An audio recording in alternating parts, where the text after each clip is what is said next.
All right, on tonight's episode of Python Papi, we're back inside our generative AI course, and we're still putting the final touches on our project. Let's have a look at what we went over tonight. Now, as I told you last night, the project is pretty much done. The only thing we're doing now, we're going over the final steps of how we can actually host the project live or push it to a host. If we wanted to generate a file right now or generate a quiz right now, we can do all of that. The quiz can get generated. You can call our API and everything will go through. Everything will go through fine. But we're just going over the last few steps of creating a few more files that help us get this hosted to a local not to a local but hosted to a site that we can actually explore for everyone. I think we're going to be using the AWS for that, but we haven't gotten there yet. I heard them mention it, but we haven't gotten there yet. So let's just go over what we went over for tonight. So to start the process, we can first open a new file in our SRC MCQ generator folder. We're going to call this file logger. Each and every code that we execute will be logged in this logger file. We define our logger object and directly import the logger object into any other file and directly save the logs. Now the logger file is created, we create one more file inside our MCQ generator folder. This is going to be utils.py. I'm not going to read all of this. I'm just going to list every file that we create. So we created three new files inside of our MCQ generator folder here. It was the utils.py, the logger.py, and the MCQ generator.py. And then we created another file here. It was more than one. Let me close these out so I can show you exactly what we created. The other files here. We're going to be the response.json, the streamlit app.py. Now we did all of those. Once we had all of the new files created, we actually went back to our logger to start creating a logger file. Let me do that. Let me see here. Let me go down so I can actually get to the logger. What we started doing inside there. Okay. These should be all the new files we need to continue moving forward. Like I said, those are all the new files we created. We put three inside of the MCQ generator.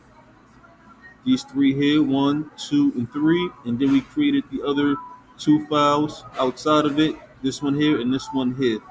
All right, so now we can start with our logger.py. Here we will write down the code for the logging.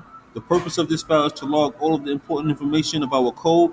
We can take this to our notebook to make sure that we successfully created our logging file. We will use this piece of code in our notebook after importing it.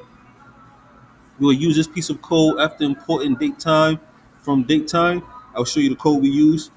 Now, if you want to format this better, if you want to format this for better read, we can attach this piece of code. I'll show you the code that we used to actually update it. And then after that, we added adding a .log at the end of this file. It tells us exactly when we created an important function or when important events took place in our code. So let me show you the logger.file now, so I can show you how we created that. This is the file we created. So this is the import login, import OS from datetime, import datetime. And this is our logger file here. You see log file, F string format, datetime.now. This gets appended with a string format, and this is the string format here, and this is the .log file here. Let's go to the notebook so I can show you exactly what that looks like inside of the notebook. I already ran it, so I don't have to do it for you again, or I could. So just to start, first we did the from datetime, import datetime, then we put the datetime.now to show you the correct time that it is now. See here we have this is the time it was after I created this file. This is the year, this is the month, this is the day, this is the hour, this is the minute, this is the second, this is the millisecond, I'm assuming. So to clean this up better, we added a dot string format. You see here, or a dot string format time.